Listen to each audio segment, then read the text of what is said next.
주님의 은혜가 함께 하시기를 축복합니다. 오늘 사도행전 강의 쉬운 7번째 시간으로요. 초대교회의 능력은 기도에 있었다. 이런 제목입니다. 어, 그 제가 최근에 지난 주일 기도 예배를 묵상하고 지난 주일 살폈던 말씀을 묵상하면서 바울 사도가 어떻게 그렇게 그런 순간에 기도할 수 있었을까? 이런 부분을 생각하면서 사도행전에 나타난 기도를 쭉 살펴보는 시간을 가졌어요. 아, 그러다가 이제 깜짝 놀랐어요. 이렇게 사도행전과 오늘 초대교회와 오늘날 우리의 교회가 어떤 차이가 있는가, 제가 이런 부분을 많이 살펴보고 또 생각하려고 하거든요. 뭐가 문제인가, 오늘날 교회와 초대교회의 차이가 무엇인가, 이런 부분을 보는 가운데 기도라는 단어가 굉장히 많이 나오더라고요. 사도행전에만 27번 나오고요. 기도와 연관된 개념을 찾아보면 30번도 훨씬 더 남아요. 그러니까 진짜 많이 기도했어요. 그리고 그 내용 하나하나를 살펴보면서 정말 기도가 굉장한 능력이구나, 이걸 이렇게 보게 됐어요. 초대교회는 사실 별로 이렇게 처음 시작할 때 뭔가 조직이 있었던 것도 아니고, 그렇죠? 또 뭔가 건물이 있었던 것도 아니고 유능한 사람들이 더해진 것도 아닌 그런 상황에 어떻게 교회가 그렇게 급성장하고 정말 많은 영향력을 미치게 되었을까? 노마에까지 영향을 미쳐서 전 세계를 복음화하는 그러한 그 당시의 세계관에서는 엄청난 일이 이루어졌잖아요. 그 원동력이 무엇일까? 다시 이렇게 살펴보면서 세 가지를 볼 수 있더라고요. 하나는 성령님이었어요. 성령님이 운행하심으로 되어졌고요. 두 번째는 말씀 선포였죠. 그러니까 말씀이 선포됐어요. 세 번째로는 기도였어요. 기도. 우선 초대교회의 복음 전파되는 속도와 우리와는 약간 차이가 있어요. 왜냐하면 복음 전파가 처음에 언제 어떻게 됐냐면 성경을 이미 구약 성경을 알고 있는 유대인들을 중심으로 혹은 구약 성경을 알고 있는 경건한 이방인들을 중심으로 복음이 전파됐거든요. 처음에 그런 경우가 많이 있죠. 예.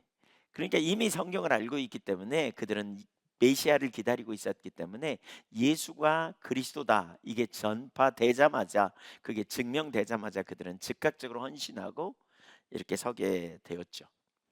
그러니까 초대교회하고 오늘날하고는 약간 차이는 있지만, 그러나 초대교회의 강력한 그러한 부흥의 원동력은 이 세 가지라고 할 수 있어요. 성령님의 역사, 그리고 말씀과 기도.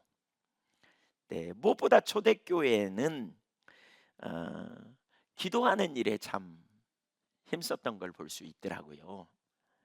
사실 우리 신앙은 하나님과 친밀한 교제라고 말하잖아요. 이 친밀한 교제를 누리는 통로도 결국 기도지요, 기도. 그러니까 기도를 통해서 우리는 주님의 인도를 받을 수 있고 주님과 만나는 시간을 가질 수 있기 때문에 기도가 아주 중요해요. 그래서 제가 오늘 아, 설교를 사도행전 17장으로 원래 이제 나가려고 하다가 하나님이 지금 우리에게 주시는 메시지는 바로 이 부분이라는 생각이 확신이 들어서 오늘은 기도에 대해서 집중적으로 살펴보려고 합니다. 사도행전 10에 나오는 기도, 그들이 언제 기도했고 어떻게 기도했고 또 무엇을 기도했고 누가 기도했는지, 이런 부분을 살펴보려고 합니다. 6가지를 볼 겁니다. 첫째, 약속을 붙들고 그 약속이 성취되기까지 기도했습니다. 초대교회는 약속을 붙들고 약속이 성취되기까지 기도했어요. 사도행전이니까요. 여러분 성경을 부지런히 넘기면서 좀 보셔도 좋겠다 싶습니다. 사도행전 1장으로 가보십시오. 예. 사도행전 1장에 보면 예수님이 부활하시고 승천하시는 장면이 나오죠. 승천하시면서 예수님이 제자들에게 이렇게 말하시거든요. 누가복음 24장 49절에 보면 위로부터 능력으로 입혀질 때까지 이 성에 머물라, 이렇게 말하셨어요. 그리고는 사도행전 1장 5절, 그러니까 4절과 5절에 보면 거기 4절과 5절에 보면 그렇게 말씀하죠. 예루살렘을 떠나지 말고 내게서 들은 바 아버지께서 약속하신 것을 기다리라. 그리고 조금 띄어서 몇 날이 못 되어 성령으로 세례를 받으리라. 예, 몇 날이 못 되어 성령으로 세례를 받으리라. 이런 약속을 주셨어요.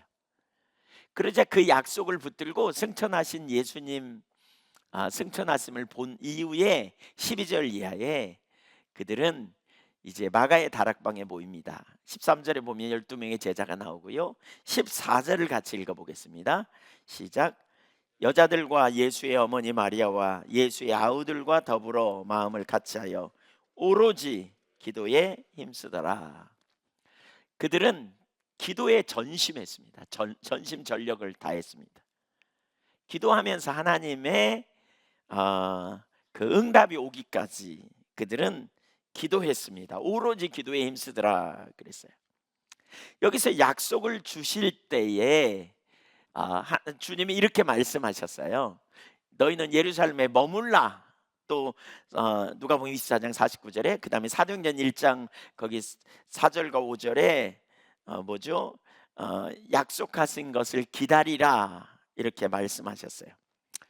여러분 머물고 있어, 기다려. 그러면 여러분은 어떻게 하시겠어요? 때가 되면 하나님이 성령을 주시겠구나, 위로부터 오는 능력을 주시겠구나 이렇게 생각하지 않으시겠어요? 때 되면 주시겠지. 그래서 그들은 모여가지고요 같이 오락을 하거나 또는 잡담하거나 또는 자기들끼리 그냥 교제하거나 이렇게 시간을 보낼 법도 한데 그렇게 하지 않았다는 거예요. 그들이 어떻게 했다고요? 그들이 함께 모여 뭐 했다고요? 기도했다는 거예요. 여기 되게 중요한 개념 하나를 우리는 발견하게 됩니다. 하나님은 약속을 주실 때에 우리가 기도하면서 그 약속을 사모하기를 원하십니다. 그러니까 여기 이 본문에서도 사실 그걸 우리에게 보여주지만 에스겔서 36장에 보면 24절 이하에 그런 표현이 있거든요. 그러니까 이스라엘을 하나님이 포로에서 돌아오게 하세요. 그래서 다시 옛 영광을 회복시켜 주실 것을 약속하십니다.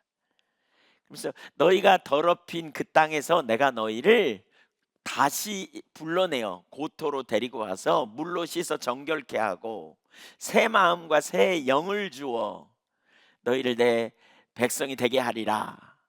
그러면서 너희를 사람 살 곳이 없을 만큼 많은 그러한 축복을 주리라. 그래서 포로로 잡혀간 바벨론은 포로로 잡혀간 그들을 다시 가나안으로 이끌어 드리겠다는 약속을 주세요. 그 36절을 한번 보시죠. 시작. 너희 사방에 남은 이방 사람이 나 여호와가 무너진 곳을 건축하며 황폐한 자리에 심은 줄을 알리라. 나 여호와가 말하였으니 이루리라. 약속이잖아요. 하나님 이렇게 약속이잖아요. 근데 37절을 보세요.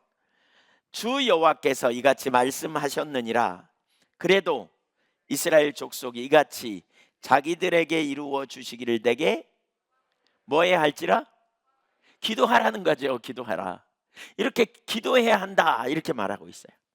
하나님이 약속을 주신 것은 주신다 그랬으니까 때 되면 되겠네 이러고 있을 게 아니라는 거예요.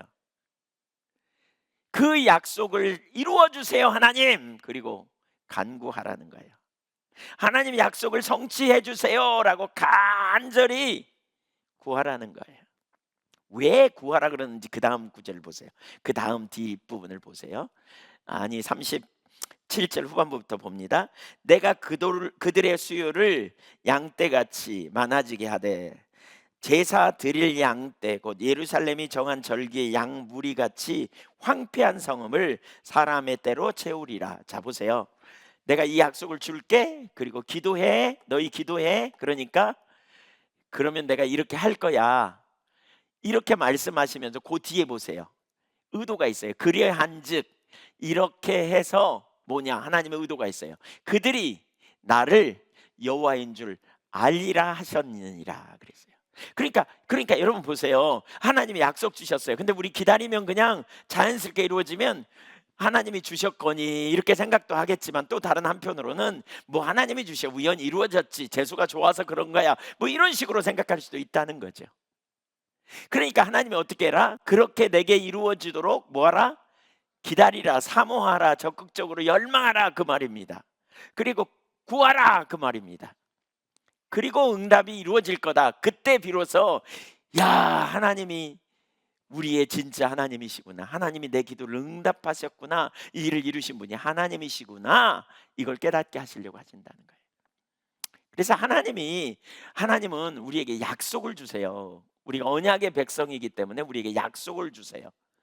우리를 이 다음에 천국까지, 우리를 이 다음에 영원한 하나님 나라에 데려갈 것도 약속이에요. 믿으십니까? 여러분, 우리는 하나님 나라에 갈 겁니다. 그 약속입니다. 여러분, 그 확신을 가지세요.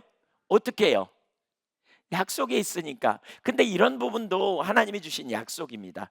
또 고린도 후서에 보면 이런 표현이 있죠. 사람이 감당치 못할 시험 당함을 허락지 아니하시고 시험 당할 쯤에 피할 길을 내사 능히 감당케 하시리라 그랬어요. 그러니까 지금 공고한 상황에 있고 막다른 골목에 있는 것 같은 분들에게 주신 약속이에요. 성경에는 수많은 약속이 있어요. 근데 이러한 공고한 상황에 이 약속을 우리가 가졌다면 그 다음에 뭐 하느냐? 기도해야 돼요. 성경에 나오는 우리가 약속은 두 가지로 볼 수 있어요. 일반적인 보편적인 약속이에요. 모든 사람에게 주신 약속이 있어요. 지금 제가 나눈 그런 것들이 보편적인 약속이죠. 예수를 믿으면 성령을 주시리라 그랬어요. 성령을 선물로 주시리라. 그러니까 예수 믿고 성령을 부어 주시도록 우리가 예수 믿으면서 간구할 필요가 있어요. 또 성령 충만을 계속 우리가 구할 필요가 있어요. 이건 다 약속이에요.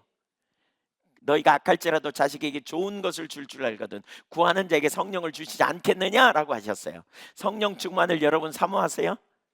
이 약속을 붙들고 구하시기를 바랍니다. 그럼 우리가 충만함으로 능력받아 주님의 일을 감당하고 능력 있는 삶을 살겠죠. 그리고 또 개인적인 약속이 있어요. 개인적인 약속, 개인에게 주신 약속. 나는 개인에게 하나님이 나에게 주신 약속이 있다. 그러면 손 들어보세요. 네. 생각보다 너무 조금밖에 손을 안 드시네. 약속을 안 주셨어요, 주님이? 이건 좀 문제가 있는 거예요. 주님과 죄송합니다. 제가 이렇게 몰아가면 안 되는데. 네. 하나님이 우리에게 주신 약속이 있죠. 기도하는 가운데 혹은 비전을 주시고 약속을 주시고. 저도 그런 약속이 있어요. 근데 그 약속을 여러분은 계속 기도하십니까? 아니면 알아서 되겠지 그러고 넘깁니까? 계속 기도하는 분 손 들어보세요. 네, 예, 많이 기도하시네. 그 약속이 성취되기를 우리가 적극적으로 구해야 된다는 거예요. 자, 그러면 약속을 가진 분은 기도해야 돼요, 안 해야 돼요? 당연히 해야 돼요.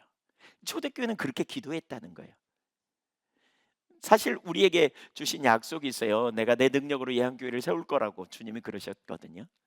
그래서 저는 그때부터 계속 예한교회 기회가 되는 대로 생각나는 대로 예한교회를 세워주세요 하나님, 이런 기도를 참 많이 해요.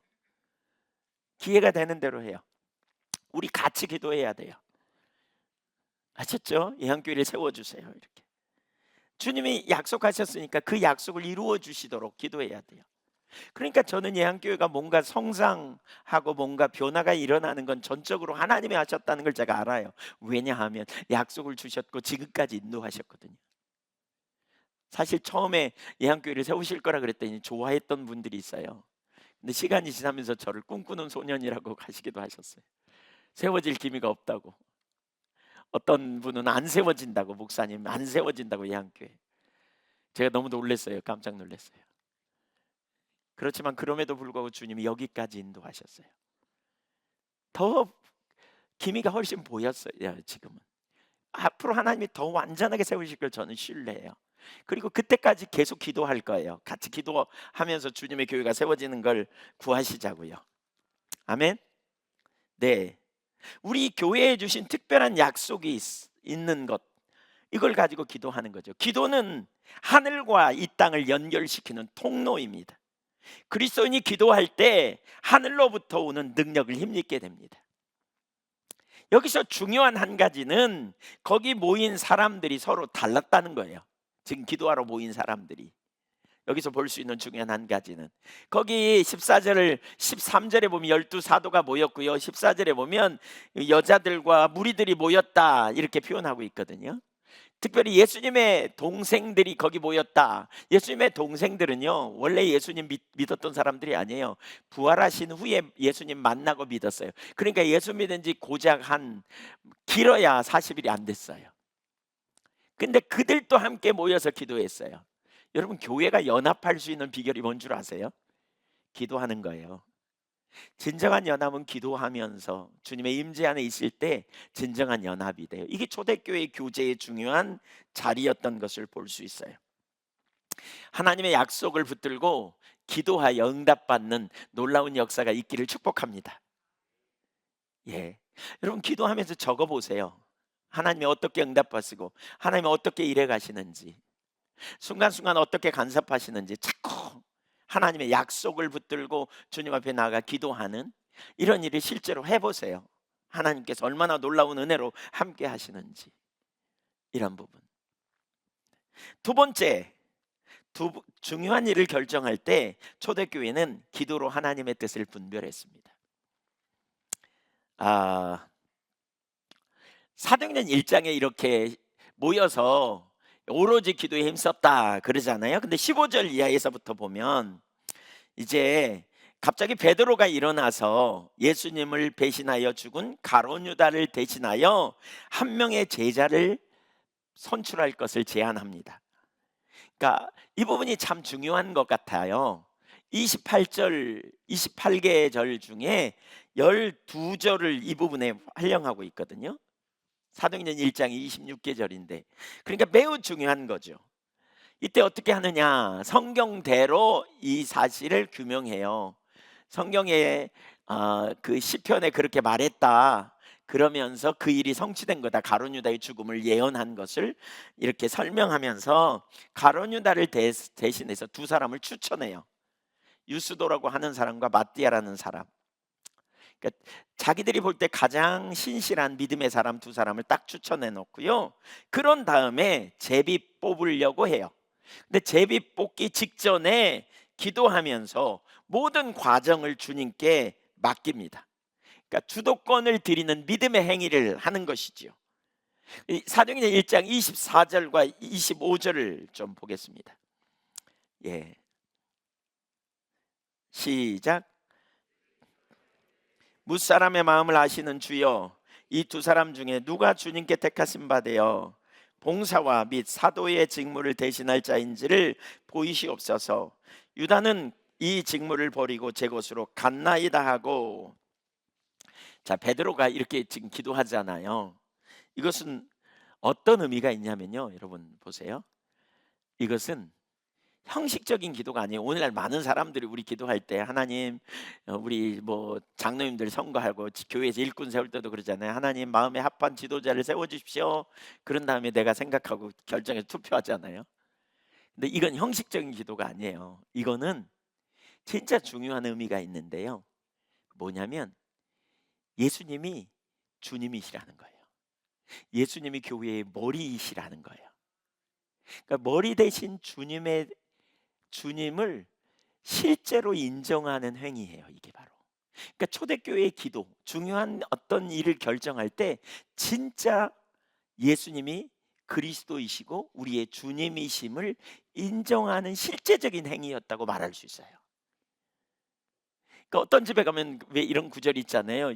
예수 그리스도는 우리의 주인이시고, 예, 밥상머리에다 이렇게 이렇게 붙여놓잖아요. 이런 족자, 그런 거 아시죠? 예, 이 집의 주인이시다, 뭐 예수 그리스도는. 근데 어떤 일을 결정할 때는 예수 그리스도를 주인이라고 말하면서 그냥 알아서 의논해 갖고 결정해. 그럼 누가 주인이에요? 내가 주인이야, 내가 주인이야. 근데 되게 중요한, 여기서 우리가 배워야 돼요. 그러니까 모든 것을, 우리의 인생의 주인이 예수님이라면, 교회의 머리가 주님이시라면 모든 일을 결정할 때 우리는 철저히 주님의 뜻을 묻고 순종하는 거예요. 주님께, 이건 다른 의미에서 또 한 가지는, 하나는 하나님의 주권이라면 또 다른 한 가지는 주님을 신뢰하는 믿음과 연결돼 있어요.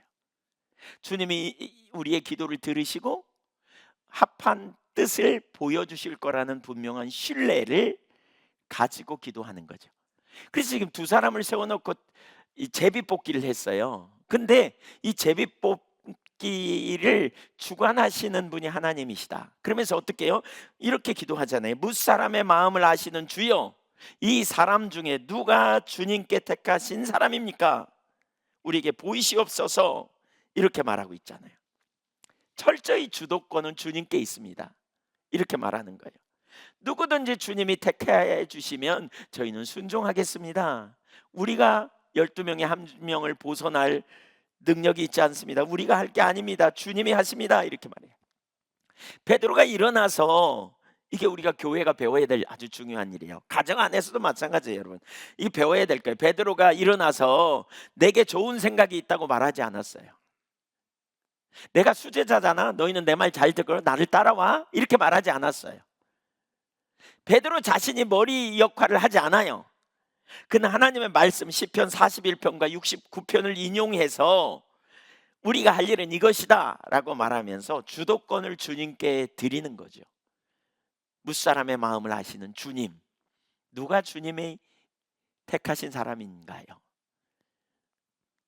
믿음으로 이렇게 하는 거죠.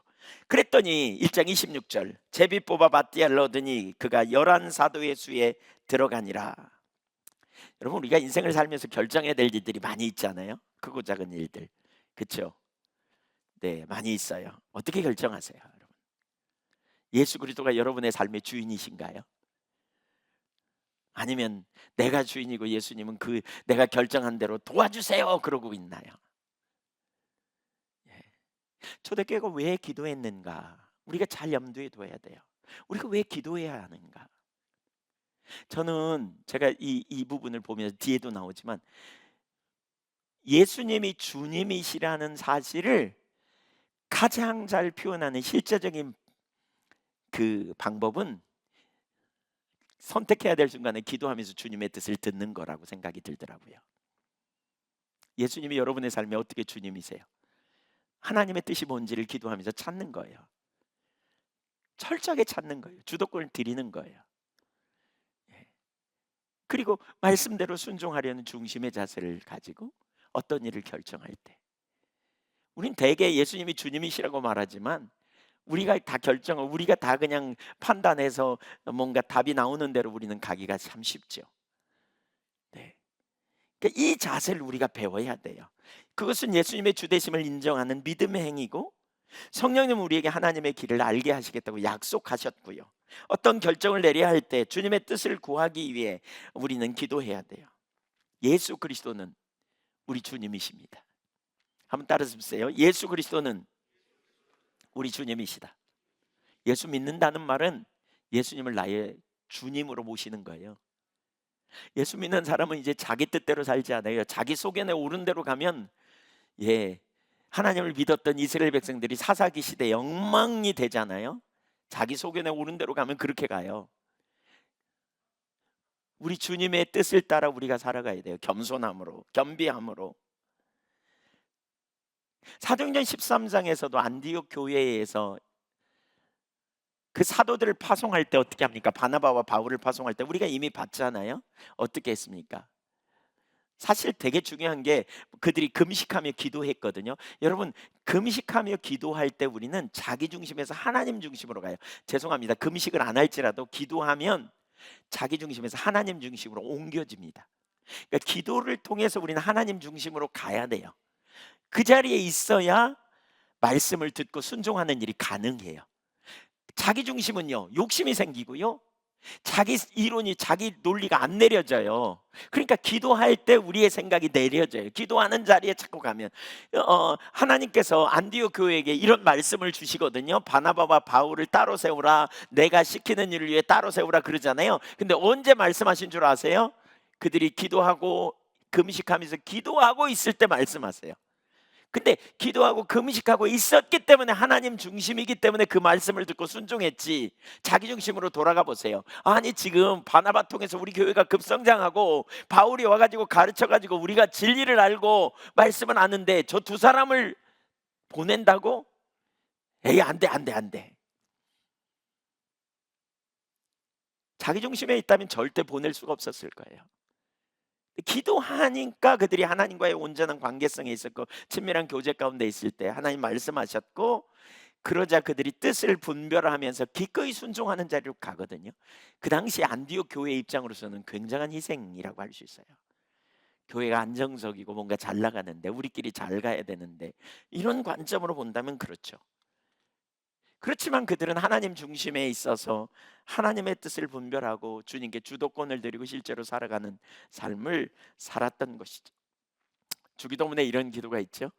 뜻이 하늘에서 이루어진 것처럼 땅에서도 이루어지이다. 하나님의 뜻이 완전함을 믿으십니까? 예, 하나님의 뜻이 완전합니다. 주님의 생각과 우리의 생각이 다르고 주님의 길과 우리의 길이 달라서 때로는 주님의 길을 따라가는 게 어려워 보여요. 그러나 결국 하나님의 길이 완전해요.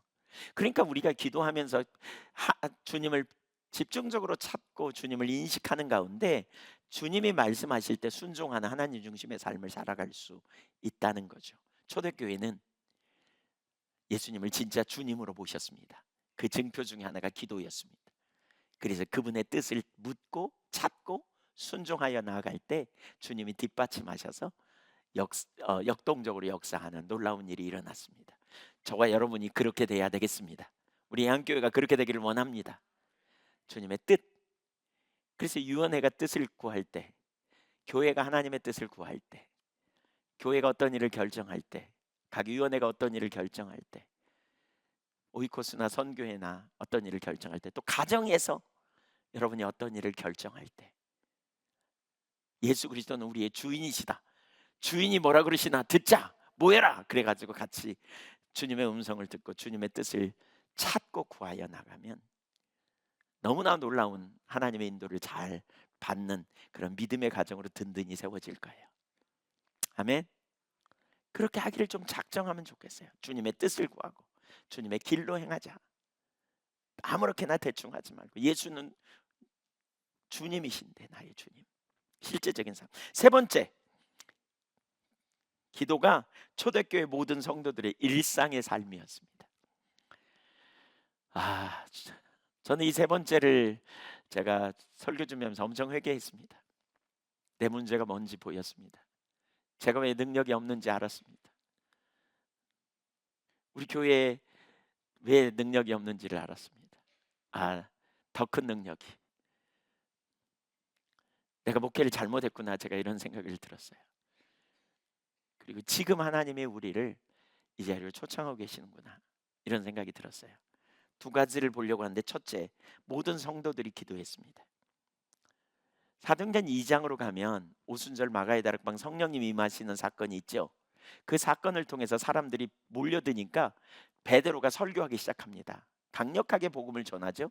그러자 사람들이 마음에 찔려 우리가 어찌할꼬, 그럴 때 각각 회개하고 주 예수 그리스도 이름으로 예수 그리스도를 믿고 세례를 받으라, 그러면 성령을 선물로 받으리라, 이렇게 전했더니 3,000명이 돌아왔습니다.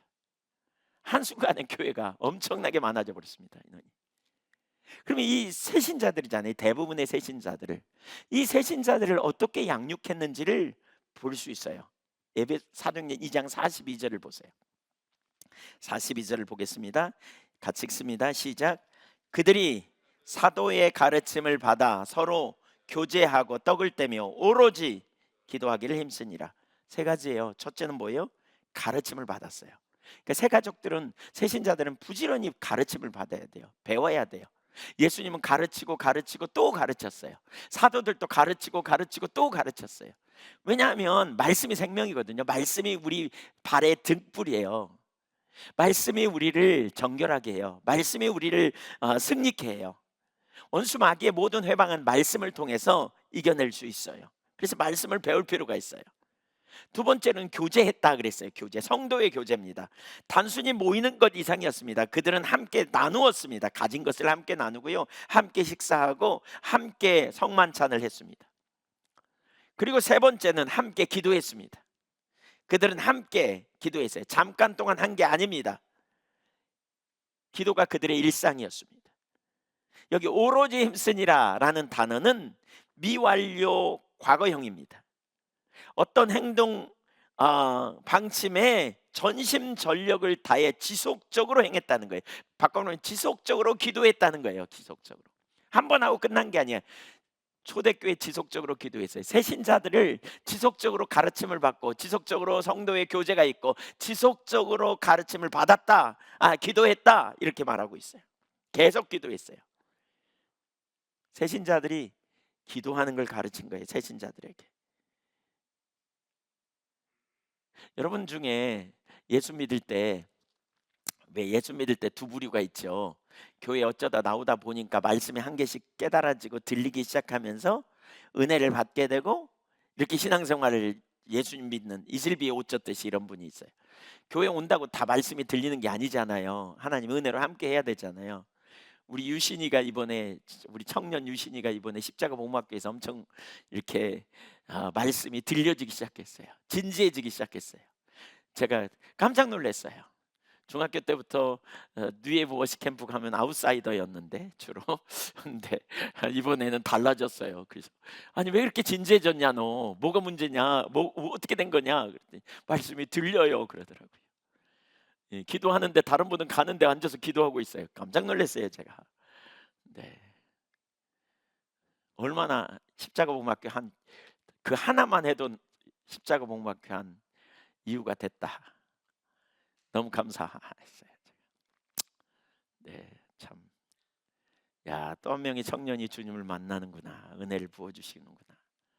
말씀이 그동안 한 번도 안 들렸는데 들리기 시작했대. 이제 깨달아지기 시작한 거예요. 이렇게. 얼마나 놀라운 은혜예요. 이렇게 해서 예수를 점점 믿게 되죠.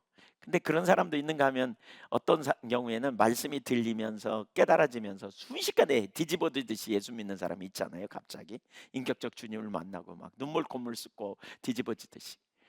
아, 여러분은 어떤 부류에 속하세요? 나는 이슬비에 옷 젖듯이 예수 믿었다 그러면 손 들어보세요. 네, 네. 나는 소나기처럼 만나버렸다 이런 분. 네, 네, 축복합니다.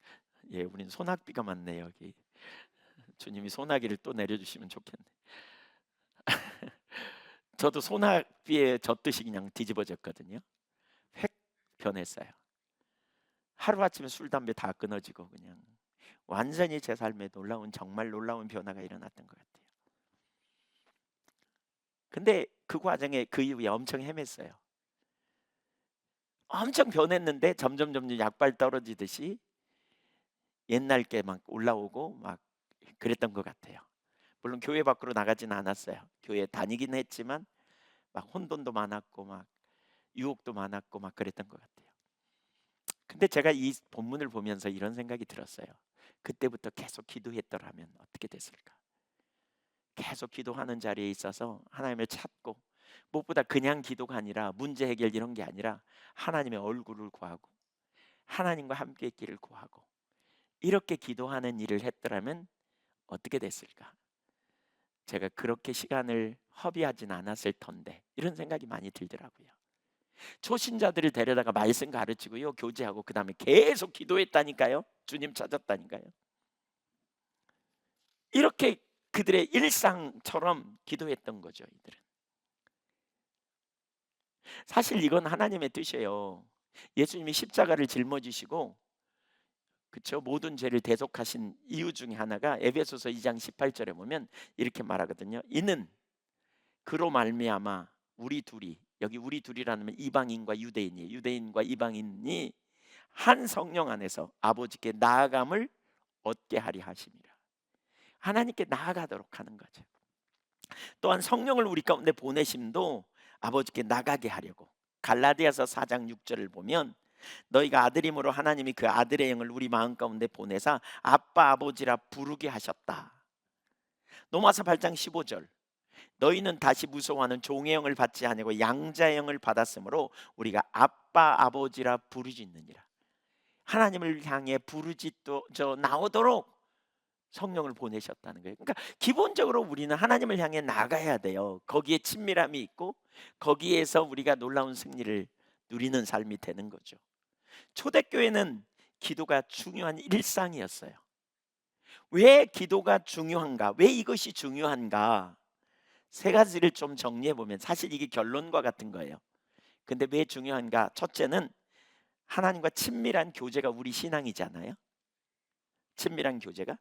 그렇다면 친밀한 교제의 수단으로 주신 그러니까 기도 수단으로 주신 기도를 우리는 통해서 하나님과 친밀한 교제로 나가야 돼요.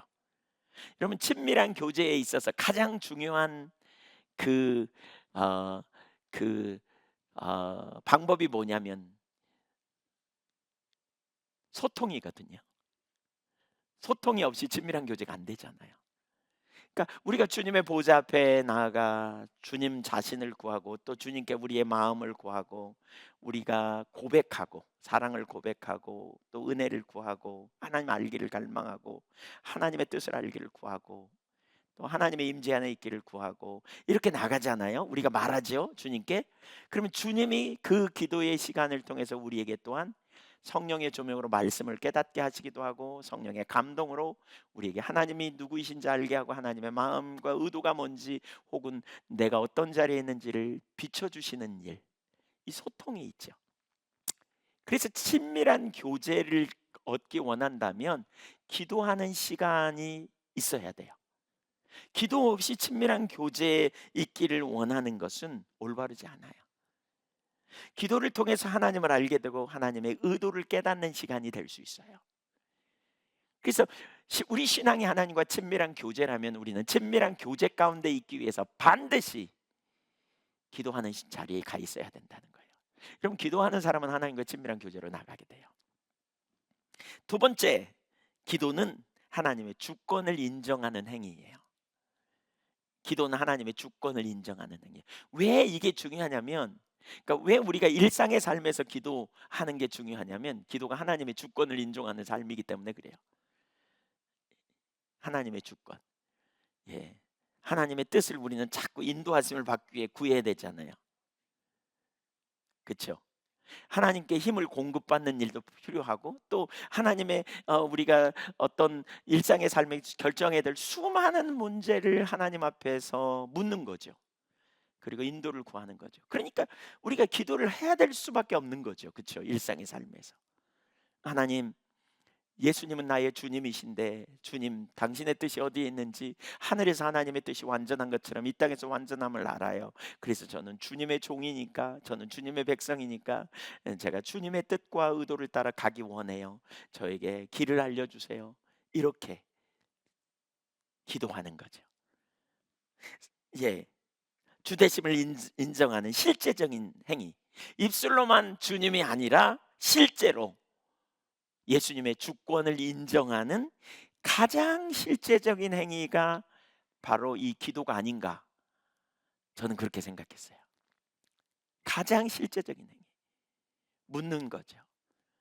가정에서 중요한 일을 결정할 때, 개인의 삶에서 중요한 일을 결정할 때, 교회가 중요한 일을 결정할 때 나의 주님께, 가장 완전한 길로 인도하시는 주님께, 내 길과 주님의 길이 다르고 내 생각과 주님의 생각이 다른데 주님의 인도하심이 어디에 있는가? 우리의 사역의 주도권은 내가 아니라 주님이신데 사나리 학교가 어디로 갈 건지, 선교원이 어떻게 갈 건지, 요양원이 어떻게 가야 하는지, 사람을 선발할 때 어떻게 해야 하는지, 캠퍼스 사역을 어떻게 감당할 수 있을지 주님의 길을 구하는 거죠.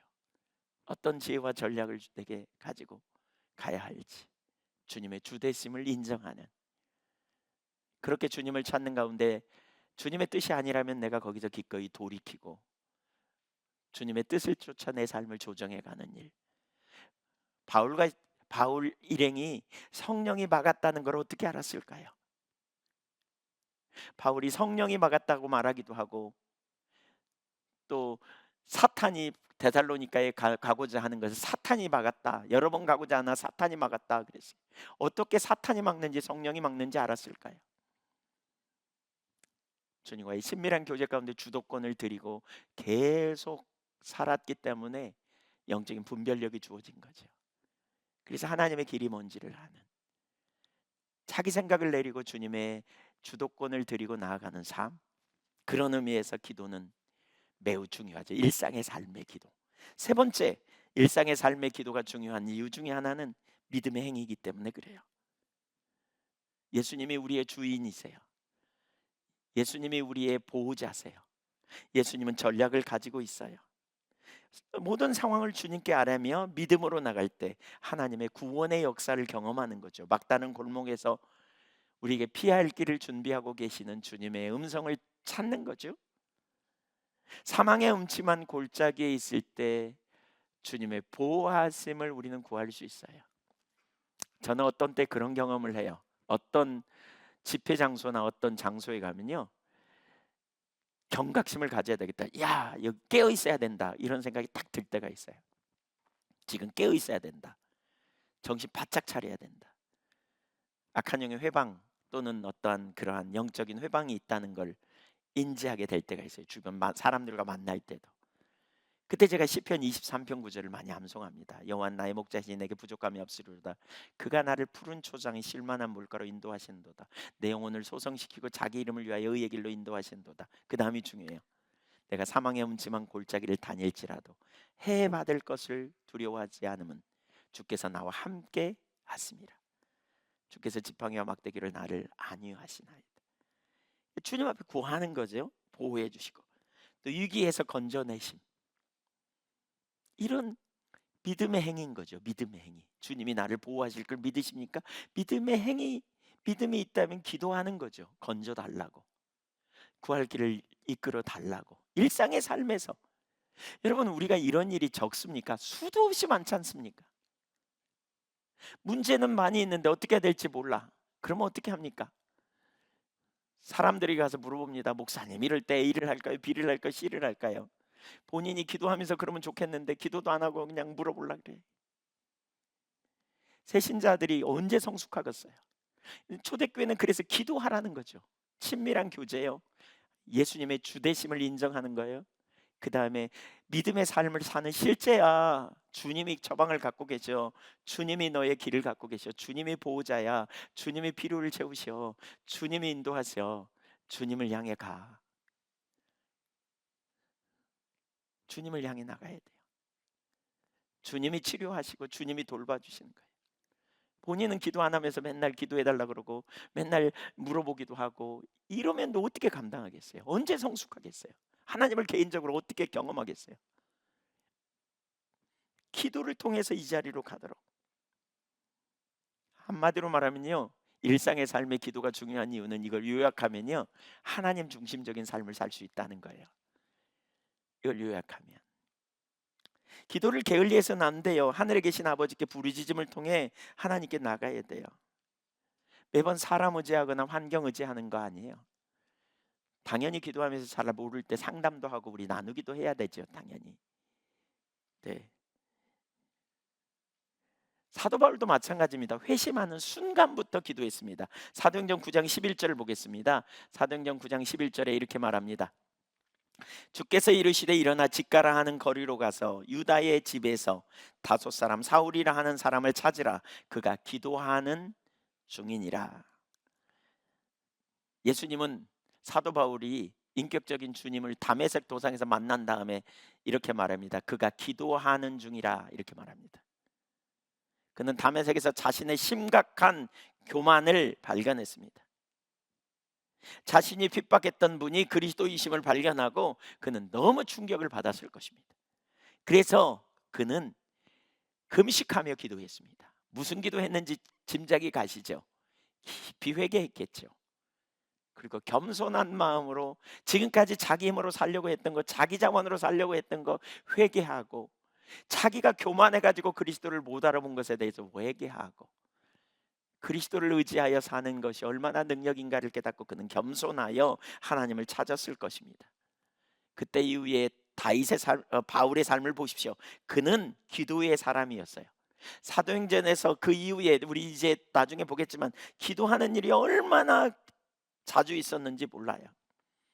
또 서신서에 보면 그가 정말 많이 기도합니다.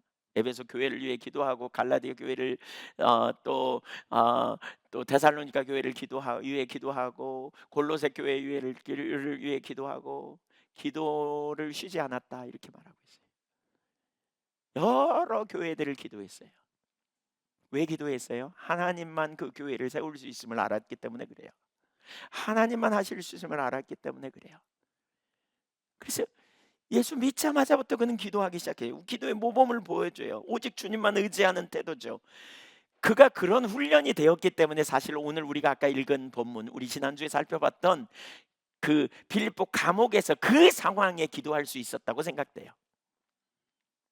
어떤 일을 만나면 기도 대신 원망하고 불평하고 낙심하고 한숨 쉬고 그냥 그런, 문제가 생겨도 믿음 없어도 기도해요. 출애굽기 14장에 보면 홍해 앞에서 이스라엘 백성들은 부르짖어 하나님께 부르짖어 기도했다 그러거든요. 부르짖었어요. 기도한 거죠 뭐. 근데 그 다음에 이렇게 말해요. 애굽에 매장지가 없어서 우리를 인도했냐? 우리를 죽이려고 그랬냐? 이렇게 불평하는 거죠. 모세와 아론을 원망하고 하나님을 원망하는, 그들은 불평하고 원망하는 일을 반복적으로 했던 거죠. 출애굽기 16장에 먹을 것 없는 상황에, 또 마실 물이 없는 17장의 상황에 모세를 심지어 돌로 치려고 하죠.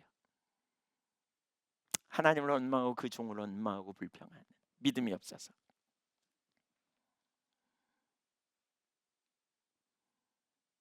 이런 훈련이 있었기 때문에 사실 갔다고 봐요. 데살로니가서에서도 그는 뭐라 그럽니까? 항상 기도하라 그러죠. 항상 기도하라. 새신자 때부터 기도하는 사람. 어떤 사람들은 이렇게 말하죠. 자기 중심적인 자리에 머물러 있으면서 하나님 중심적인 삶은 안 된다, 이렇게 말해요. 제가 보니까요, 기도하지 않으면 자기 중심에서 벗어날 수가 없어요. 여러분 기도해 보세요. 집중적으로 시간을 정해놓고 집중적으로 기도해 보세요. 분명히 하나님 중심적인 삶으로 전환됩니다. 자기 중심적인 삶에 갔다가 금방 돌이켜 하나님 중심으로 가게 되어 있습니다. 기도가 친밀한 교제의 원천이고요, 하나님 중심적인 삶을 살 수 있는 핵심 비결입니다. 새신자들만 기도한 게 아닙니다. 지도자들도 기도했습니다. 두 번째로 지도자들과 사역자들의 삶이었습니다. 사도행전 3장 1절을 보겠습니다. 제9시 기도 시간에 베드로와 요한이 성전에 올라갈세. 자, 여기서 볼 수 있는 두 가지가 있어요. 제9시라는 말은 오후 3시를 가르쳐요. 그러니까 기도의 시간을 정해놨다는 걸 볼 수 있고요, 또 한 가지는 기도하는 장소를 정했다는 걸 볼 수 있어요. 기도하는 시간과 장소가 있었다. 그럼 뭐예요? 정기적인 기도였다는 거예요. 정기적으로 기도했어요. 여러분 기도하는 시간과 장소가 있습니까? 우리 솔직히 얘기해 보세요. 나는 기도하는 시간과 장소가 있다. 그러면 손 들어보세요. 네. 진짜 몇 분 안 됩니다. 우린 별로 기도 안 해요. 우리 지금 진짜 기도 안 하고 있어요. 우리 정말 기도 안 하고 있어요. 저를 포함해서 우리 많은 분들이. 저도 기도 많이 못 해요. 정말 회개에 있어요, 제가. 우리가 정말 교회가 세워지려면, 그리고 우리가 하나님과 동행하는 삶이 되려면 기도하는 시간을 구별하지 않으면 안 돼요. 지금 그걸 우리에게 그 자리로 하나님이 초청하시는 것 같아요. 너무나 중요한. 사도행전 10장 9절에도 보면 베드로가 피장이 시몬의 집에서 낮 12시에 기도하는 시간을 가졌어요. 하루에 3번씩 기도한 거죠. 정해놓고. 그들이 한가한 사람이 아니었습니다. 엄청 바빴습니다. 근데 그럼에도 불구하고 사역 중에도 기도했습니다. 그들이 이런 걸 어디서 배웠을까? 사실 예수님에게서 배웠을 거예요. 예수님은 하루 종일 사역하고 밤에 가서 기도했거든요. 날밤을 새워서 기도하고 막 이런 일을 하셨어요. 개인적으로 저도 사실 오늘 설교는 저 자신에게도 정말 많이 이렇게 주님이 말씀하시는 음성이에요. 그 자리로 더 서야 되겠다. 영적인 어떤 한 단계 더 돌파하는 그 통로라는 생각이 들었어요. 이 넘어서야 될 지경이라는 생각이 들었어요. 교회적으로 우리가 그 자리로 더 가야 된다. 우리 모든 분들이 그 자리에 가야 된다. 바울 사도도 그렇게 바쁜 와중에도 기도하는 일에 힘썼던 걸 우리가 볼 수 있는데, 우리가 지난주에 봤죠. 사도행전 16장 13절에 안식일에 우리가 기도할 곳이 있을까요? 문 밖 창가에 나가 거기 앉아서 모인 여자들에게 말했다. 기도하러 갔거든요. 사도행전 16장 16절도 우리가 기도하는 곳에 가다가 점하는 귀신 들린 여종 하나를 만났다, 이렇게 말하죠. 아무리 바쁜 와중에도 기도하는 시간이 있었어요. 정해진 시간. 제가 제 인생에 있어서 참 중요한 책 한 권이 있는데, 그러니까 책이 있죠. 왜 그때그때마다 중요한 책. 그 중에 하나가 내면 세계의 질서와 영적 성장이라는 책이거든요. 제가 이제 오늘 오후에 청년들하고 좀 시간을 갖기로 해서 제가 그 책을 좀 소개하고 그 책을 좀 나누려고 제가 그 책을 요약했어요. 그리고 이제 좀 다시 살폈어요. 근데 제가 엄청 힘들 때 그 책을 읽으면서, 그러니까 어떻게 내 삶을 잡아가야 될지를 보았던 책이에요. 아주 좋은 책이에요. 예, 내면 세계의 질서와 영적 성장이라는 책인데, 함몰 웅덩이 증상 뭐 이런 걸 말하거든요. 그러니까 평범하게 잘 살다가 어느 날 땅이 푹 꺼지는 것처럼 우리 인생에 그냥 한없이 밑으로 추락하는 느낌이 드는 그런 일이 생기는데, 그건 왜 그러느냐? 보이는 삶이 아니라 내면에 문제가 있어서 그렇다. 내면을 소홀히 해서 그렇다. 그러면서 이제 말하는 것 중에 하나가 정기적인 시간을 놓쳐서 그렇다는 거예요. 정기적인 시간. 내가 정기적으로 어디에 내 시간을 제대로 쓰고 있는가? 어떤 데 내 시간을 제대로 쓰고 있는가? 가장 소중한 것에 우선순위를 두는 시간을 밀어놓으면 어려움이 닥칠 때 꺼진다는 거예요. 내면이 뒷받침하고 있지 않기 때문에. 하나님과의 관계, 예를 들면 가족과의 관계, 예를 들면 자기를 가꾸는 시간. 근데 이렇게 정해놓지 않으면 다른 것들이 우리 시간을 잡아먹고 쓴다는 거죠. 쾌락을 추구한다든가 테레비를 본다든가 이런. 그렇게 시간이 지나면 어떤 순간에 놓아야 될 때, 일을 놓아야 될 때나 아니면 어떤 시간이 주어져서 자신이 외형적으로 바쁜 뭔가 일할 수 없는 시점에 놓이게 될 때는 완전히 추락해 버린다는 거죠. 그리고 받쳐주는 게 없이 빠져들어가는, 물을 지킬 만한 것보다 마음을 지켜야 되는데 마음에 문제가 있는 이런 이야기. 기회가 되면 여러분도 그 책을 좀 꼭 보시면 좋겠어요. 한번. 지금 내가 함몰 웅덩이 증상처럼 뭔가 인생에 의미가 없는 것 같고, 혹은 잘 나갈 때도 좀 보실 필요가 있어요. 하여튼. 제가 원하면 예, 네, 네, 무슨 말 하려다 그만하겠습니다. 네 번째, 세 번째, 초대교회는 일상의 삶에서 기도하는 일을 했습니다. 우리 모두 다 일상의 삶이 기도가 되기를 원합니다. 네, 일상의 삶이. 자, 여기까지 듣고 기도해야 되겠다 이렇게 생각되는 분 손 들어보세요. 네, 아직 손 안 든 분이 있기 때문에 좀 더 해야 되겠습니다. 기도해야 됩니다. 기도해야 됩니다. 진짜 절박하게 기도가 필요합니다. 우리의 능력은 주님께 있는데. 네 번째, 기도로 위기를 극복했습니다. 사도행전 4장을 보십시오. 펴보십시오.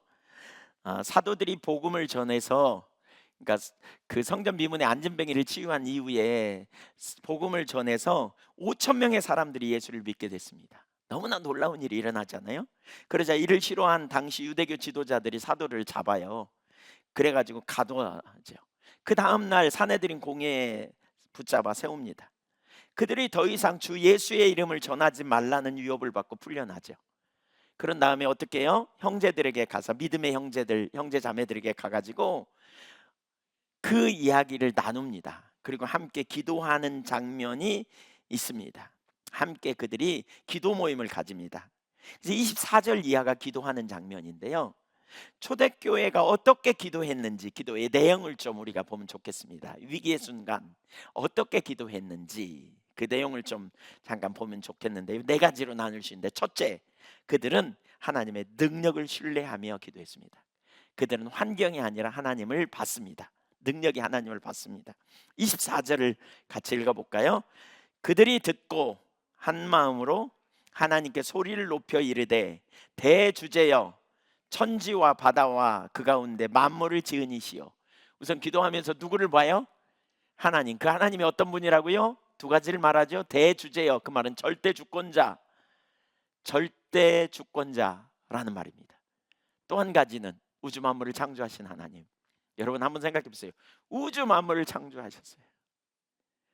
자, 볼똥말똥한 별도 그분이 다 만드셨고, 안 보이는 수많은 별도 그분이 다 지으셨고, 하늘과 땅의 권세를 가지신 우리 주님, 그 하나님을 향해 나가는 거예요. 그분은 절대 주권자예요. 그분이 하시고자 하면 못할 일이 없어요. 기도는 이렇게 가는 거예요. 우리의 눈을 환경에 두지 말고 거기서 떼어 주님께 두는 거예요. 우리를 구원하신, 우리 아빠 노릇 해주시기 원하시는 영광의 주님을 향해 가는 거예요. 사람들은 알지 못하는 비밀을 우리가 가지고 있잖아요. 그건 뭐예요? 우주를 창조하신 하나님이 우리 아빠가 되신, 하늘과 땅을 창조하신 우리 주님, 그 주님이 우리 아빠가 되시는 너무나 놀라운 은혜요 축복이죠. 믿음으로 나갑니다. 이런 믿음을 가지시기 축복합니다. 여러분이 유익 가운데 찾는 하나님은 이런 하나님입니까? 네, 그 하나님을 향해 우리가 가는 겁니다. 두 번째, 말씀에 기초하여 환경을 해석합니다.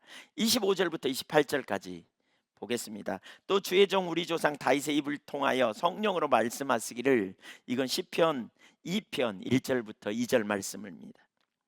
어찌하여 열방이 분노하며 족속들이 허사를 경영하였는고, 세상의 군왕들이 나서며 관리들이 함께 모여 주와 그의 그리스도를 대적하도다 하시니로소이다. 과연 헤롯과 본디오 빌라도는 이방인과 이스라엘 백성과 합세하여 하나님께서 기름 부으신 거룩한 종 예수를 거슬러 하나님의 권능과 뜻대로 이루려고 예정하신 그것을 행하려고 이 성에 모였나이다. 하나님의 말씀에 근거를 두고 환경을 해석합니다. 지금 일어난 환경을 하나님의 관점으로 해석하는 게 되게 중요해요. 말씀에 기초하여. 이미 다 알고 하나님이 이 상황을 알고 계셔서 시편에 미리 예언해 놨어. 지금 그 얘기잖아요. 하나님이 미리 예언해 두셨습니다. 하나님 그 예언대로 지금 그 일이 펼쳐지고 있습니다. 이렇게 지금 기도하는 거예요. 그래서 그들의 핍박과 그들의 계획은 주님의 손안에 있기 때문에 수포로 돌아갈 것임을 저희가 압니다. 그래서 담대합니다. 이런 고백인 거죠. 하나님의 관점으로, 말씀으로 해석한 거죠. 우리는 우리 앞에 있는 환경을 하나님의 눈으로 해석할 수 있어야 돼요. 아이고 하나님 어떡해요, 아이고 큰일 났네요 하나님, 이렇게 할 이유가 없어요.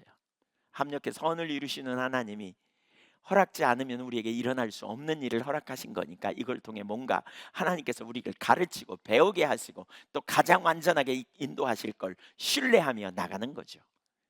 때로는 그걸 통해 혹시 우리가 돌이켜야 될 영역이 있는지 살펴보며 기도하는 거죠. 이렇게 사도들은 이렇게 기도했어요. 세 번째, 환경 가운데서 네 가지 간구를 합니다. 환경의 초점을 이렇게 해석한 다음에 29절과 30절을 보세요. 주여 이제도 그들의 위협함을 굽어보시옵고, 첫 번째 이겁니다. 눈을 떼지 않고 지켜보시고, 그 말입니다. 집중적으로 살펴봐 주십시오. 하나님을 온전히 의지하는 거죠. 이런 상황을 알고 계신 하나님, 지금 이 상황에 하나님이 해주실 일은 눈을 떼지 않고 바라봐 주시는 일입니다. 그렇죠? 주님이 보시면 돼요. 맞죠? 네, 주님의 통치를 굳게 믿었기 때문에 그렇죠. 그 다음에 두 번째 뭐라 그랬어요? 종들로 하여금 담대히 하나님의 말씀을 전하게 해요 주시오며, 여기 주시오며 그 말은 지금 주시오며 그 말입니다. 이들은 처해 있는 위기의 상황에서 대적을 멸하여 달라고 기도하기보다 계속적으로 하나님의 말씀을 전하는 일에 용기를 주시도록 기도하고 있는 것이지요. 담대히 전하게 해달라고 기도하고 있는 거예요. 저들로 말미암아 말로 인한 두려움의 그 감정이 사라지고 담대히 주의 말씀을 선포하게 해달라고 기도해요. 그 다음에 셋째와 넷째는 뭐예요? 손을 내밀어 병을 낫게 하시옵고 표적과 기사가 거룩한 종 예수의 이름으로 이루어지게 하옵소서. 왜요? 복음 전하기를 위해서. 여러분, 이들의 기도를 보세요. 자기의 신상을 위해 기도하지 않아요. 자기 지금 눈앞에 있는 문제를 위해 기도하지 않아요. 하나님의 주권적 통치를 신뢰하면서 복음 전파를 위해 기도하고 있어요. 지난주도 보았지만 오늘 본문의 기도도 우리가 그런 기도죠. 바울과 실라가 감옥에서 기도하는 것은 우리가 지난주 살폈지만 이 감옥에서 하나님 나가게 해주세요라고 기도하지 않았다는 거죠. 왜냐하면 그랬다면 감옥 문이 지진이 나서 열렸을 때 도망가야 옳거든요. 그렇게 기도하지 않았던 거예요. 이들의 기도는 자기의 신상의 문제가 아니라 하나님의 뜻이 이루어지기를 위해, 복음이 성취되기를 위해 기도하는 걸 볼 수 있어요. 위기의 상황에도 문제 해결에만 초점이 있지 않았다는 걸 볼 수 있어요. 왜요? 하나님을 신뢰했으니까. 하나님 그 문제를 허락하셔서 문제를 통해서 어떤 일을 이루실지에 초점이 있었던 걸 볼 수 있어요. 저와 여러분 이렇게 기도하기를 원합니다. 그랬더니 하나님이 기도 응답하잖아요. 4장 31절 보세요. 빌기를 다음에 모인 곳이 진동하더니 무리가 다 성령이 충만하여 담대히 하나님의 말씀을 전하니라. 33절 사도들이 큰 권능으로, 여러분 성령으로 충만하고 권능을 입게 됐다는 거죠. 그래서 주 예수의 부활을 증언하니 큰 무리가 큰 은혜를 받았다 그랬어요. 놀라운 은혜가 함께한 거예요. 위기가 기회가 됐어요. 사도들이 더 무장됐어요. 사도들이 하나님을 경험하게 돼요. 사도들이 하나님 앞에 복음을 전해야 되겠다는 결단이 더 서졌고 능력이 함께했어요. 위기를 만나고 계십니까? 기도하십시다. 하나님께서 저와 여러분을 더 강한 믿음의 사람으로 세워줄 줄 믿으시기 바랍니다. 사도행전 12장으로 가보십시오. 거기 또 위기가 있습니다. 헤롯이 교회를 핍박하는 가운데 야고보를 잡아다가 야고보가 잡혀 순교했습니다. 베드로도 감옥에 잡혀 죽음을 기다리게 되는 순간이 됐습니다. 사도행전 12장 5절을 보십시오. 그때 어떻게 했는지 보십시오. 교회가 어떻게 했는지. 시작. 교회는 그를 위하여 간절히 하나님께, 베드로가 잡혔을 때 교회가 한 일은 뭐냐? 종교적인 어떤 정치적인 어떤 노비를 한 게 아니에요. 인간적으로 어떻게 무장혁명을 통해서 빼내올까 이렇게 하지 않았어요. 그들이 한 일은 기도였어요. 기도. 그들은 기도가 무기였고요, 기도가 능력인 걸 알았기 때문에 기도했어요. 그 뒤에 무슨 일이 벌어졌나 보세요. 6절 헤롯이 잡아내려고 하는 그 전날 밤에 베드로가 두 군인 중에서 두 쇠사슬에 매어 누워 자는데 파수꾼들이 문 밖에서 옥을 지키더니 호련히 주의 사자가 나타나며 옥중에 광채가 빛나며 또 베드로의 옆구리를 쳐 깨워 이르되 급히 일어나라 하니 쇠사슬이 그 손에서 벗어지더라. 너무나 놀라운 하나님의 능력의 역사가 있는 거죠. 교회에 왜 이런 일이 벌어져요? 마귀가 복음을 전하는 걸 가로막는 거죠. 그래서 베드로가 갇혔지만 저들이 기도함을 통해서 하나님이 놀라운 역사가 이뤘어요. 이들의 기도를 보세요. 기도가 아마 철야기도 했던 것 같아요. 12절을 좀 보세요. 12절. 깨어서 깨닫고 마가라는 요한의 어머니 마리아의 집에 가니 여러 사람이 모여서 거기에 모여 기도하고 있더라. 그들은 연합하여 함께 기도했습니다. 그리고 간절히 기도했습니다. 그리고 결국 베드로가 풀려난 시간이 언제냐? 한밤중이었어요. 근데 한밤중에 풀려나 가지고 형제들이 모여 있는 곳에 갔더니 그때까지 기도하고 있는 거예요. 베드로는 엎어져 자고 감옥에 갇힌 자는 자고 있고 나머지 교회는 기도하고 있었고, 그들은 그렇게 집중적으로 기도했어요. 기도가 생활이었어요. 기도를 통해 놀라운 일이 일어났던 거죠. 오늘 우리가 읽었던 본문에도 그러잖아요. 바울과 실라가 한밤중에 기도했다 그랬죠. 큰 지진이 일어나고 열렸다 그랬어요. 한번 따라서 하세요. 기도는 능력이다. 기도는 일한다. 기도는 하나님을 나타내신다. 하나님의 영광을 드러내는 거예요. 우리는 문제가 있을 때 기도해야 돼요. 그런 교회가 되고 그런 가정이 되셔야 돼요. 우리가 기도할 때 대적의 문이 열리고요, 우리가 기도할 때 능력이 부어지고요, 우리가 기도할 때 하나님은 당신의 일을 이루어 주실 것입니다. 우리가 기도하자고요. 낙심하는 일 그만하고 가정적으로도 모여서 기도하십시오. 염려 대신 기도하십시오. 어떻게 해야 될지 고민하는 대신 주님께 물으십시오.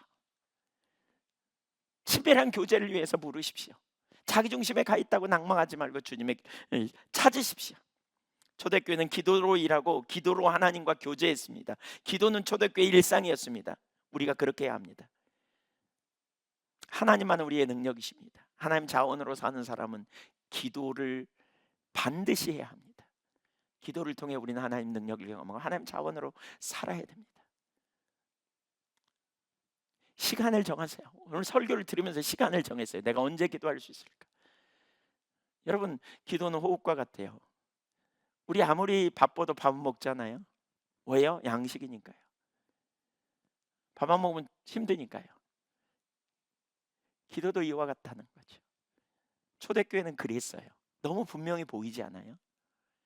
우리가 기도하기를 힘써야 되겠다는 거예요.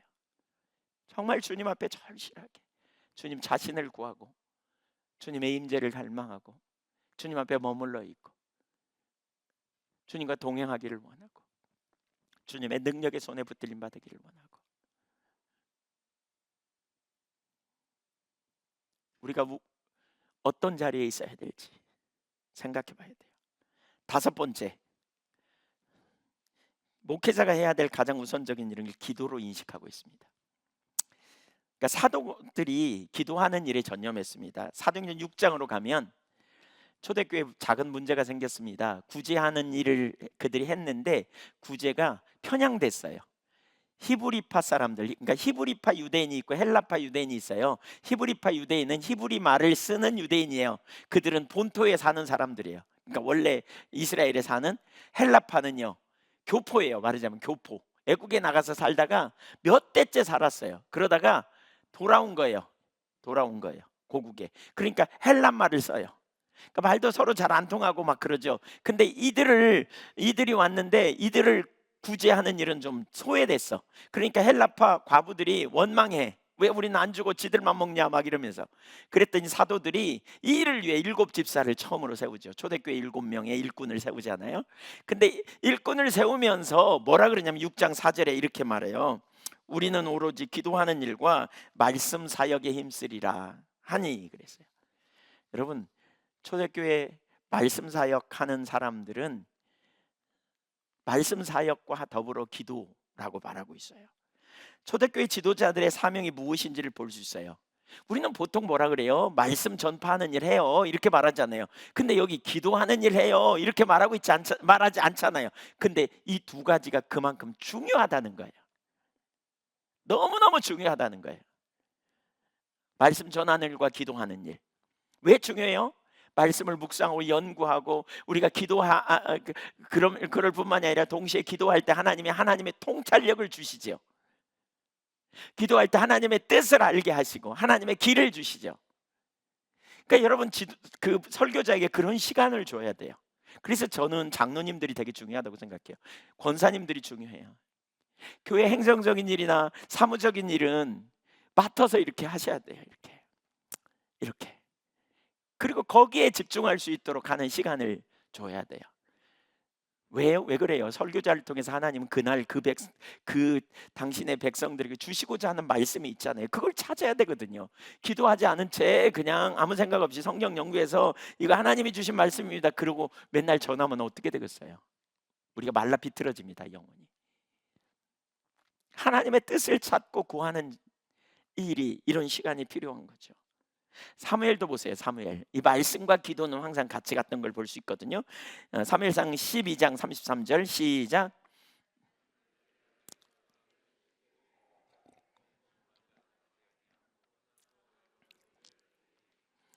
기도 쉬는 죄를 범하지 않겠다. 그리고 말씀 가르치는 일 하겠다 그랬잖아요. 이 두 가지가 같이 두 가지가 핵심적 사명이에요. 예수님도 말씀을 전하는 데 힘썼고요. 기도하는 일에 집중했습니다. 누가복음 5장 15절 이하를 보세요. 예수의 소문이 더욱 퍼지며 수많은 무리가 말씀도 듣고 자기 병도 고침을 받고자 하여 모여오되 말씀 선포와 병 고침 이게 예수님의 사역이었다면 16절 예수는 물러가사 수많은 사람들이 은혜 받으려고 왔는데 예수님은 가버렸어. 어디로? 한적한 곳에. 뭐 하셨어요? 기도하셨어요. 기도하셨어요. 예. 근데 영어 성경에 보니까 오픈이라는 단어가 있어요. 자주 그러셨대. 자주 그러셨대. 그러니까 사람들이 몰려왔다고 예수님은 언제나 설교하고 언제나 기도사에 가지 않았어요. 예수님은 기도하는 일에 전념했어요. 전념했어요. 이렇게 행할 때 17절 보세요. 하루는 가르치실 때 갈릴리의 각 마을과 유대와 예루살렘에 온 바리새인과 율법 교사들이 있었는데 앉았는데 병을 고치는 주의 능력이 예수와 함께 하더라. 가르치심과 병을 고치는 병 치유 사역을 하기 위해서 병을 고치는 능력이 있었대. 그러니까 예수님의 기도의 원동력, 기도를 통해서 이런 능력이 있었고 말씀을 전하고. 그래서 주석에 보니까 이렇게 말하고 있어요. 뭐냐, 여기 예수님은 한적한 곳에서 기도하면서 하나님과 깊은 교제를 나누었고 그 교제 가운데서 시험을 이길 수 있는 힘과 방향을 얻었다는 사실이다. 바로 여기에 예수의 삶과 주 원동력이 있는 것이다. 이렇게 표현해요. 그러니까 예수님의 기도의 힘이 없이는 예수님이 그런 사역을 감당할 수 없는, 물론 예수님은 참 하나님이기 때문에 그 능력이 없어도 돼요. 그러나 우리의 모델로서 예수님은 그렇게 사역을 감당하신 거예요. 그러니까 예수님이 기도하신 걸 보고 제자들이 그렇게 했다면 우리도 말할 수 없이 기도해야 돼요. 너무 보이시죠? 바울도 그래서 말씀 선포하는 일과 기도하는 일을 함께 했던 걸 볼 수 있어요.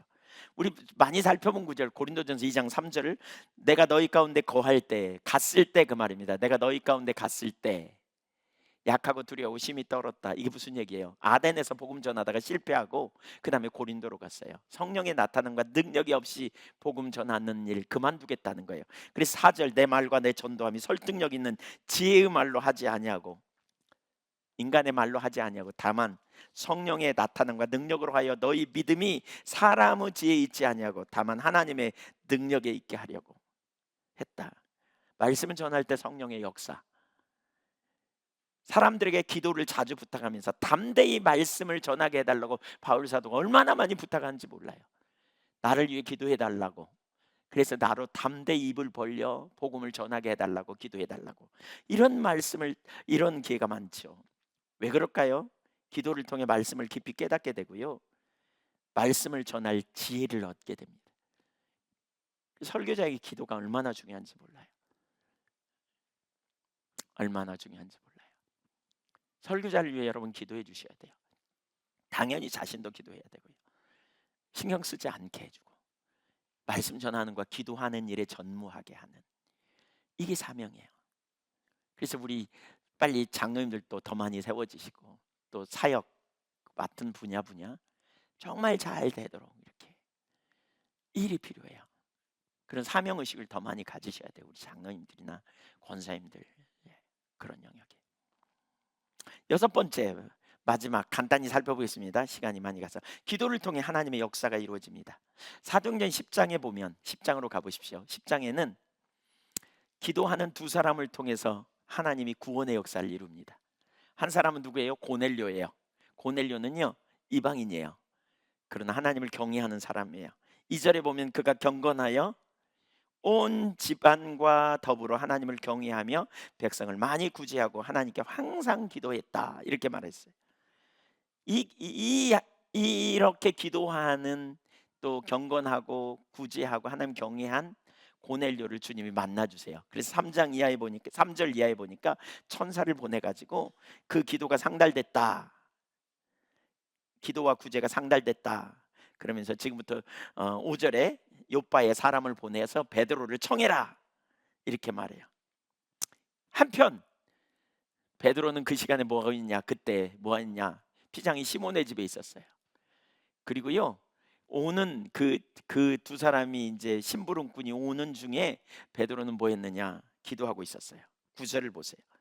이튿날 그들이 길을 가다가 그 성에 가까이 갔을 그때에, 여기서 말하는 그들은 고넬료의 심부름꾼 두 사람이 가까이 왔을 때 베드로가 기도하려고 지붕에 올라가니 그 시각은 제 6시 12시입니다. 낮 12시.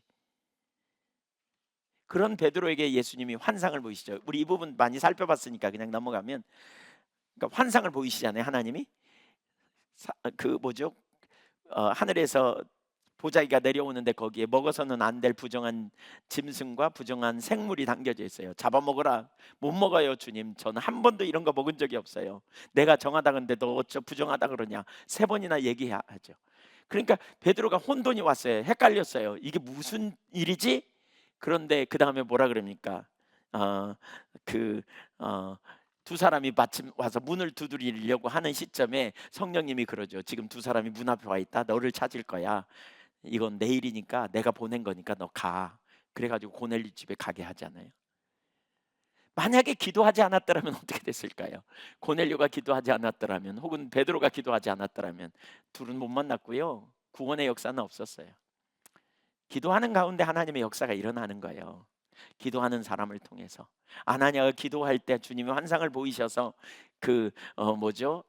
바울을 전도하게 하셨잖아요. 환상을 보이시고. 여러분, 기도를 통해서 하나님은 역사하세요. 베드로는 요파 피장이 시몬의 집에서 수일을 머물러 있었다 이렇게 표현하잖아요. 사실 제가 가만히 생각해 보니까 베드로가 거기 머물러 있었던 그 기회에 뭘 했을까? 아마도 베드로는 다음 어떻게 해야 될지 길을 물었던 것 같아요. 피장이 시몬의 집에서 그냥 휴가 즐기고 있었을까? 아니었을 거예요. 하나님, 그 다음에 어떻게 할까요? 이렇게. 근데 응답이 없어. 그러니까 기다리는 거죠. 하나님 어떻게 해요? 어떻게 해요? 그런데 환상을 보이시고 고넬료의 집으로 가라 이렇게 한 거죠. 그래서 자기들이 앞서지 않았어요. 주님의 인도를 받고 이렇게 간 거예요. 철저히 하나님을 의존하는 자리에 있는. 우리가 주님 앞에 항상 기도해야 될 이유가 여기 있는 거죠. 때로는 급히 인도하지 않는다면 기다리는 거예요. 때로는 속히 말하지 않아도 우리가 조급하지 않고 기다리는 거예요. 하나님 어떻게 하시는지. 네, 그래서 이렇게 기도할 때 하나님은 우리를 통해 사모하는 영혼을 붙이시는 일을 이루시는 거죠. 하나님의 뜻을 이루시는 거죠. 여러분, 우리가 기도할 때 누군가를 도우라고 하실 수도 있고, 누군가를 위해 중보기도 하시기도 하고, 누군가를 만나서 복음을 전하라도 하고. 제가 죽성교회에 있을 때 그런 경험을 많이 했거든요. 근데 어떤 순간부터인가 바쁘면서 놓친 것 같아요. 놓쳤어요. 기도하는 시간을 많이 못 가졌어요. 제가 어제 설교 주면서 엄청 회개했습니다. 하나님 앞에. 그렇구나. 이 기도가 정말 중요하구나. 기도가 능력이구나. 저에게 큰 숙제로 하나님이 주신 것 같아요. 근데 저만이 아니에요. 우리 모두에게 하나님께서 지금 우리에게 주시는 메시지예요. 너무나 명백하게. 여러분, 우리가 하나님 자원의 삶을 살고 교회가 세워져서 초대교회처럼 가려면 기도하는 일 쉬지 않아야 돼요. 우선순위로 시간을 정해야 돼요. 네. 제 말에 공감하는 분들 많을 거요. 기도 전에 하나님이 이렇게 감동도 주시고 인도하심도 잘 받았는데 지금 싹 거쳤어. 그런 사람 알고 계신 분 손 들어 보세요. 네. 아니면 예, 알고 계신다 그러니까 그런가? 그런 사람 손 들어 보세요. 네. 네, 고석형 권사님도 손 드셔야 될 것 같은데. 들었어요? 네. 놓쳤어요. 기도를 쉬면 정말 우리가 하나님과의 관계에 놓치는 거예요. 우리가 너무 분주하지 않은지 다른 것에. 우선순위를 어디에 둬야 하는지. 여러분, 기도의 중요성이 보이세요? 기도하셔야 되겠죠? 예. 초대교회는 기도가 일상의 삶이었어요. 초신자 때부터 기도하는 일에 힘썼으니까요. 약속을 붙들고 응답이 오기까지 기도했고요. 위기의 순간 기도했어요. 자신의 뜻이 아니라 하나님의 뜻을 위해 기도했어요.